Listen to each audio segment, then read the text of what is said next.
Now there's one other condition I'd like to discuss, and that is bunions or Hallux Valgus.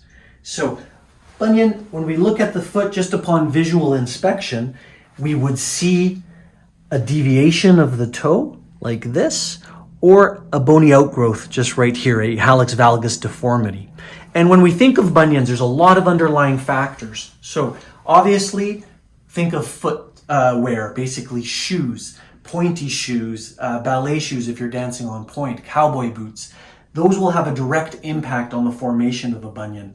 In cultures where the people don't wear shoes, we won't see bunions. So another factor that we'll also see is if someone walks with the foot in a kind of an external position like this, rotated, it's going to put a lot of stress on this part of the foot as it pronates and moves, stressing that abductor hallucis and adductor hallucis muscles.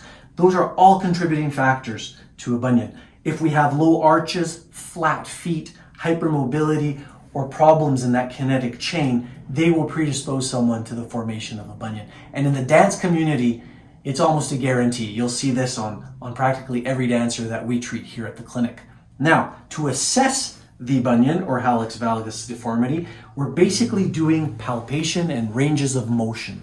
So we're going to find the first metatarsophalangeal joint right here, and we're going to put the toe into flexion. We're going to bring it into extension.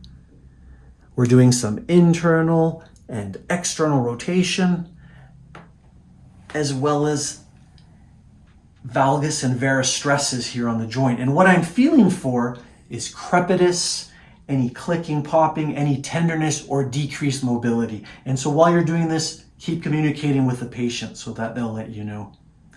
So once again, just assessing that toe.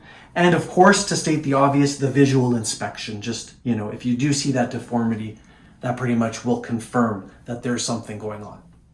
Now, there's one more point I'd like to make regarding bunions, and that is that we may not be able to reverse a bunion, but in most cases we can treat the bunions. And we can get the patient to a point where they're functional and in reduced pain and they can pursue the things they like. So we've actually made a video on bunions. If you're interested, we're going to put the link up in a card in the corner of the video here. Please check it out. And that concludes the ankle and foot examination. Please check out our other examination videos, and thank you for watching.